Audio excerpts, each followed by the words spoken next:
Hola, muy buenas noches. Su servidor Álvaro Ávila de la materia de teoría de la argumentación jurídica de este primer cuatrimestre en la maestría de Derecho Procesal Electoral. El motivo de este video es realizar una breve explicación sobre las teorías de la argumentación jurídica conforme a la lectura segunda que nos hicieron favor de proporcionarnos a través de la plataforma. De antemano ofrecer una disculpa por motivos de COVID. Es muy probable que a lo mejor durante la grabación o tenga que suspender un poco o tome un poco de agua porque todavía estamos aquí en su casa recuperándonos de esta enfermedad del COVID. Pero sobre todo ya vamos ahí poco a poco saliendo y pues vamos avanzando, ¿no? Primero, antes que nada, debemos de recordar que nuestra materia, que es el derecho, nos dice el maestro Atienza, que el derecho es ante todo pues, un ejercicio argumentativo. ¿Qué es esto? ¿No? O sea, lo que va a implicar es que tratamos de buscar fundamentos, razones, criterios, pero con la finalidad de estructurarlos de una forma para buscar su aplicación e interpretación. Como lo mencionábamos en el video anterior, o sea, nosotros partimos muchas de las veces de no solamente de un aspecto teórico, sino tratamos de encontrarle un sentido práctico a toda esta argumentación que vamos realizando, ¿no? Porque caso contrario, como también nos lo dice la propia lectura, es si no entendemos que el derecho es argumentativo, estaríamos hablando solamente de falacias o pues de construcciones que no tenían ninguna aplicación práctica, ¿no? Como primer antecedente se nos menciona la figura del gran pensador Aristóteles. Aristóteles, recordemos que va a ser uno de los filósofos principales de Grecia, va a desarrollar todo lo que es la teoría de la lógica y en específico a nosotros lo que nos va a interesar es de que dentro de estos estudios que va a realizar Aristóteles, pues va a ser el primero en hablar de esa forma o de la retórica, que es entendida como ese gran arte que tenemos para tratar de, yo así lo comprendo, de ir estructurando a la vez que vamos como que platicando un tema, vamos estructurándolo con la finalidad, y ese va a ser el principal motivo, persuadir al oyente. Esto de la retórica tiene que ver con una figura que va a ser retomada un poco después por los famosos lugares comunes o topois. Los podemos comprender de esta forma. Nosotros cuando estamos hablando con un oyente o cuando nos estamos refiriéndonos a alguien en específico, vamos a tratar de encontrar figuras o puntos en común, porque de esta forma es como vamos a lograr que el oyente, el auditorio, pueda comprender lo que estamos tratando de explicar, ¿no? Son esos puntos en común, son esos lugares comunes que nos permite construir nuestro argumento, nuestras ideas y que las mismas sean comprendidas. Eh, También dentro de esto, o sea, la propia lectura nos recuerda que Aristóteles va a ser el primero en dar como que esa gran explicación de las partes del discurso que va a ser el exordio, que es esa como que esa parte inicial con la cual el que está hablando trata como de ir poco a poco ganando al público, seguida por esa parte de la narración, que es, lo podemos comprender así, ¿no? Una vez que ya decimos más o menos de qué trata, explicamos de lo que se trata, que sería la parte narrativa, es ese acto de contar la historia y demás, y al final va a ser, bueno, dentro de esa propia narración también tendría que ir la forma en la que vamos a ir demostrando nuestros argumentos, cómo vamos a ir comprobando o cómo vamos a ir argumentando, hilando nuestra historia para llegar a ese punto final que sería el epílogo o la conclusión del discurso, ¿no? Que es la que va a concluir o la que va a lograr que cerremos nuestro discurso, ¿no?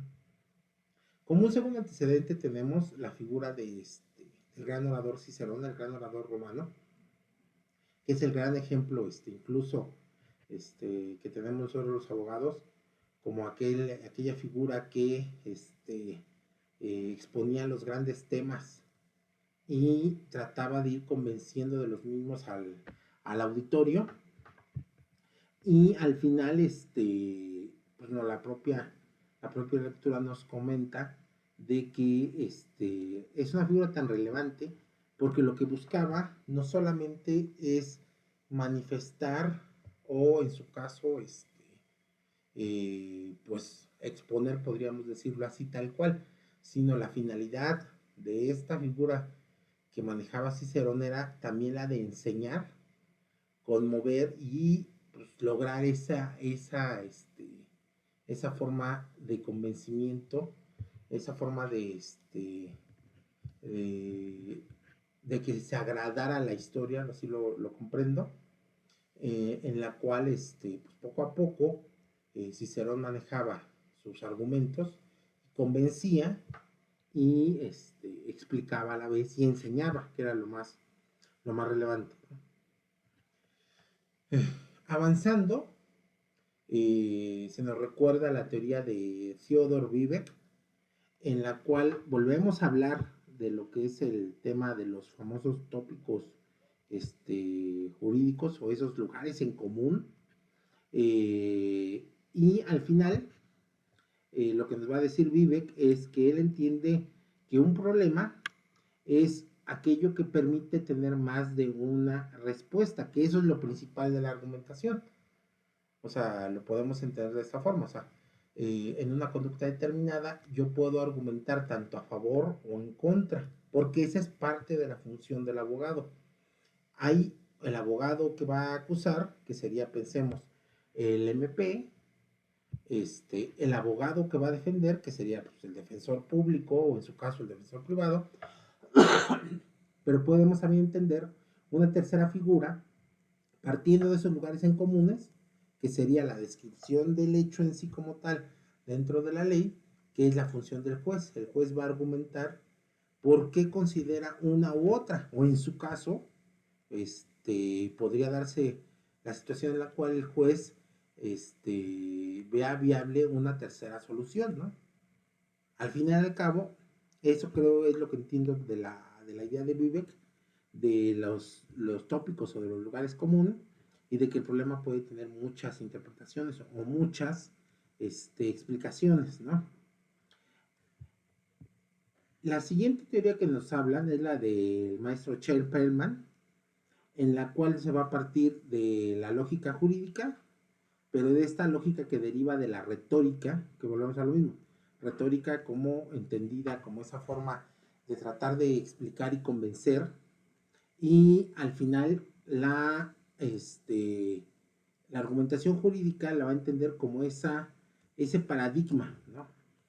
En el cual el derecho es cierto, o sea, se vuelve discurso, pero a su vez se vuelve un discurso clave con la finalidad de que pueda convencer. Yo así lo estoy comprendiendo.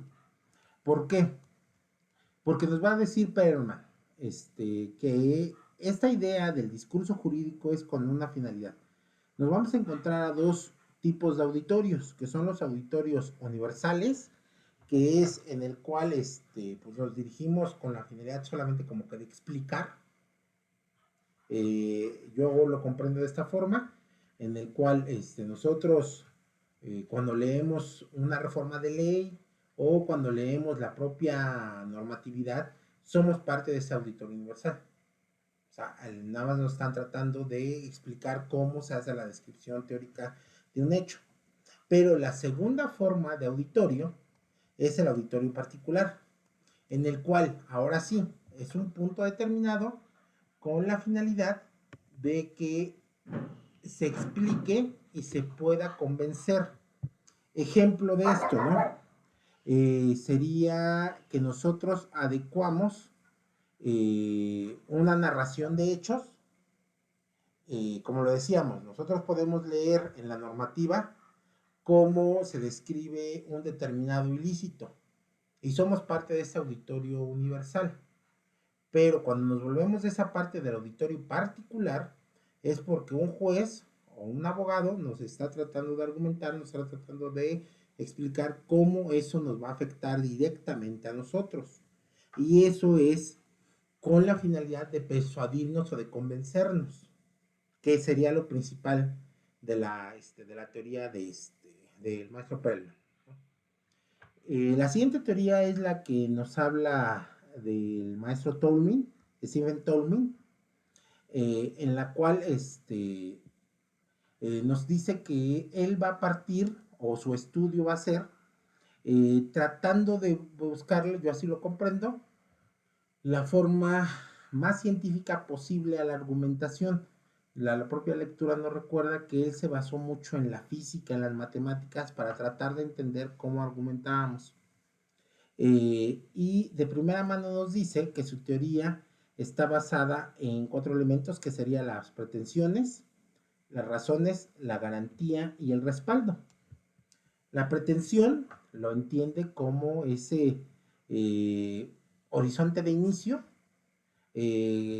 y de venir del acto argumentativo. Esto en que yo así lo entiendo. De primera mano, cuando nosotros buscamos la forma de argumentar, buscamos lo teórico, es decir, tratamos de justificar o tratamos de encontrarle una forma teórica a nuestro argumento. La siguiente fase, que serían las razones, es cómo vamos a encontrar que se está adecuando esa parte teórica a la situación que nosotros estamos diciendo, ¿no?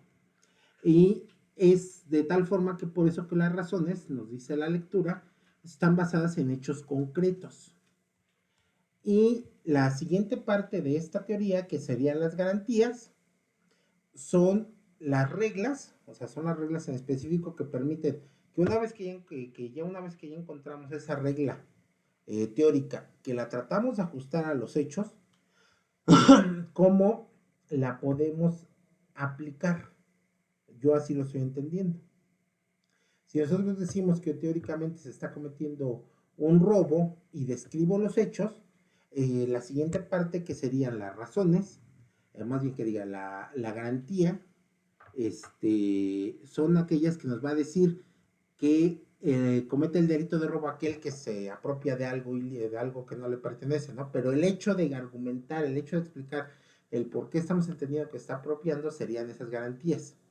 Y al final, que sería la parte del respaldo, es aquella que nos va a decir que es el matiz que le vamos a dar al momento de estar argumentando, ¿no? O sea, no es lo mismo decir que, yo así lo entiendo, que existía la intención o no de apropiarse, que ve que muchas veces en derecho penal la intención es lo que va a denominar.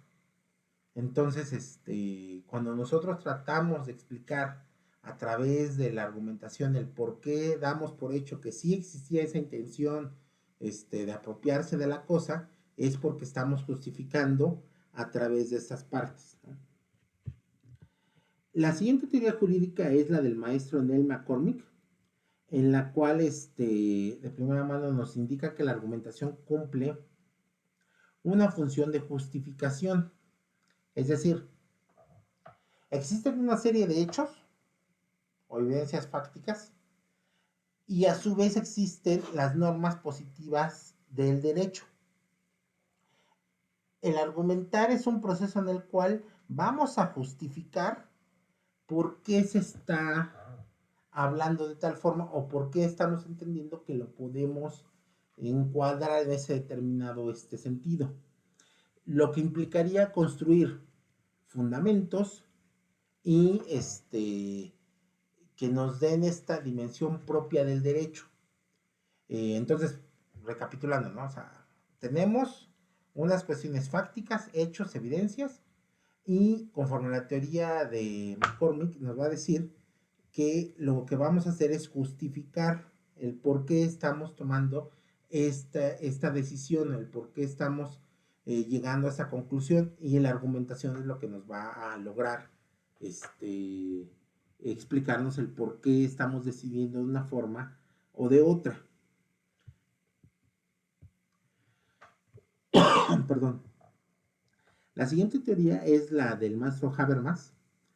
Recordemos que Habermas como tal no es un abogado, es un filósofo en el cual pues actualmente sigue siendo de mucho renombre, junto con el último teórico que va a ser el maestro Alexi, pero Habermas pues al final va a ser uno de los grandes teóricos de la argumentación, porque nos va a decir que hay que fijarnos mucho en, o yo así lo entiendo, es una especie de teoría de la argumentación, pero muy, muy basada en el lenguaje.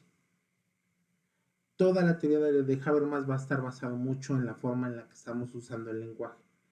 Entonces, de primera mano, aquí incluso no lo menciona la lectura, de que pues considera que el lenguaje es pues, el tejido vertebral de la argumentación, en donde el interés pues, se va a enfrentar a un consenso o se va a buscar que esa argumentación tenga ese consenso como general y espontáneo, pero pues todo va a ser a través de la utilización del lenguaje. Entonces ahí es donde debemos de recordar que la teoría de Habermas pues, va a tratar de ser lo más racional posible, pero pues, a su vez también yo así más o menos lo comprendo, eh, va a ser un momento en el cual no va a ser tan fácil de entender, porque el lenguaje como tal no nos va a significar lo mismo de sociedad en sociedad o de figura en figura. Sí tenemos puntos en común, pero no va a poder de primera mano pues, ser siempre lo mismo para todos los lectores o para todo el auditorio, ¿no? Entonces creo que esa es parte de la gran dificultad que va a tener la teoría de Habermas, ¿no? La última teoría es la del maestro Robert Alexi. Recordemos que pues, ahorita es uno de los principales autores que tenemos en boga, y va a tratar de ser incluso, si recuerdo bien, ahorita mucho de la forma en la que se argumenta es a través del famoso test de proporcionalidad, que Alexi es uno de los principales autores que lo ha desarrollado, ¿no? Y mucho tiene que ver con esta idea de sus propias como reglas que va dando, ¿no? Por ejemplo, esta, ¿no? Que dice que todo hablante solo puede afirmar aquello que él mismo cree. O sea, habla, yo así lo entiendo, de esa idea de que, uno, decimos lo que plenamente estamos convencidos, y a su vez, pues, una vez que estamos plenamente convencidos, o estamos dispuestos como que a sujetar a todos a la misma regla, que sería esa parte de las reglas fundamentales. Habla también de reglas de razón. Y, por ejemplo, una de ellas dice, todo hablante debe, cuando se le pide, fundamentar lo que afirma. Entonces es parte también de la argumentación jurídica, ¿no? O sea, si yo creo en algo, debo de buscar los argumentos o las razones por las cuales pueda defender la idea en sí misma. Y después nos va a hablar de esta idea también de la siguiente tipo de reglas, que es la regla de la carga de argumentación. Y, por ejemplo, pues es la que nos dice, ¿no? Quien pretende tratar a una persona de manera distinta que una persona igual, está obligado a fundamentarlo, ¿no? Y es parte de eso. O sea, si nosotros tenemos normas generales, debemos de justificar el por qué no se está adecuando a un ejercicio práctico si en momento dado lo estamos teniendo. Y eso es parte mucho del test de proporcionalidad, ¿no? Entonces, cuando nos hablan del test de proporcionalidad, son también en base a reglas, tenemos que ir dilucidando si es aplicable o no es aplicable esta situación, ¿no? La cuarta regla o el cuarto tipo de regla es la forma de los argumentos.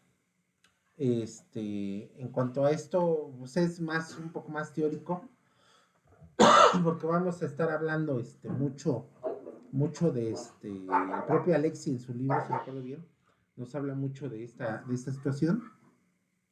Y la última tipo, bueno, relativamente las reglas que siguen son las reglas de fundamentación, que aquí pues nos va a decir, ¿no? Que debemos, en pocas palabras, pues, de siempre estar fundamentando el por qué aplicamos o no aplicamos este tipo, estas figuras o no a un determinado ejercicio práctico, ¿no?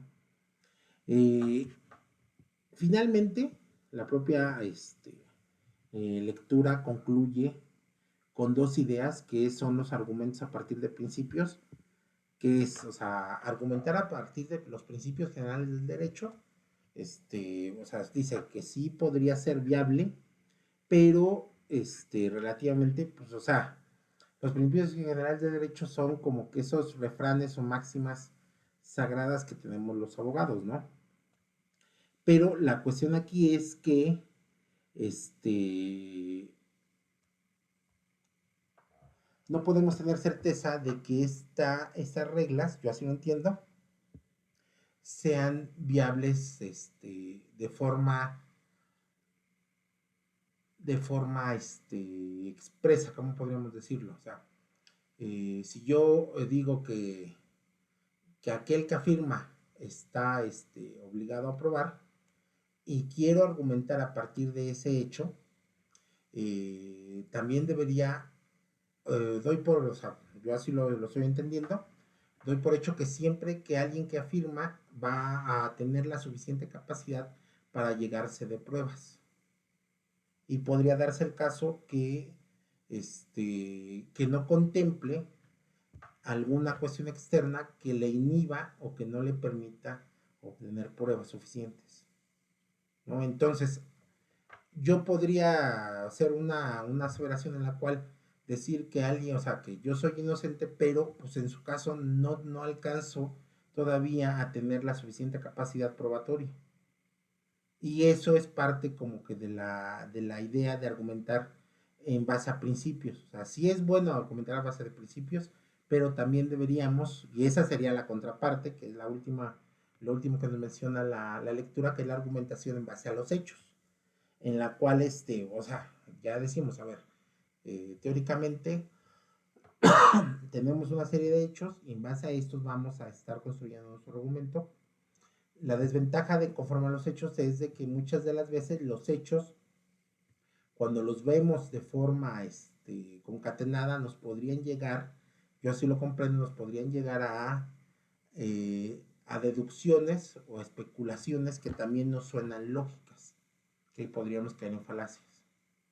Entonces, tanto de un lado argumentar conforme a principios como argumentar conforme a derechos no pueden ser argumentos absolutos, no podría ser de forma absoluta.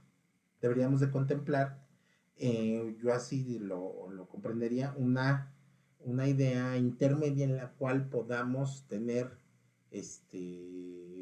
alguien o el juez el encargado de tener esa facultad de estar solicitando pruebas, de estar realizando como que ese tipo de investigaciones y demás, para poder ajustar, o en su caso, decir, a ver, como en el video anterior que decíamos, ¿no? Sí, el ejemplo que decíamos de la defensa propia, sí mató y demás, pero tiene una justificación. Si decía, o sea, si lo viéramos solamente conforme a una argumentación conforme a hechos o conforme a principios, diríamos, ¿no? O sea, todo aquel que mata debe, debe de sufrir cárcel, ¿no? Debe ser castigado con cárcel. Y conforme a los hechos podríamos decir, ¿no? O sea, Álvaro mató a una persona determinada y de hacer la descripción de hechos y se va a adecuar al homicidio, ¿no? Pero no estamos teniendo en cuenta todo ese bagaje, podríamos decir, o el contexto que se podría dar, que eso es parte principal para la argumentación.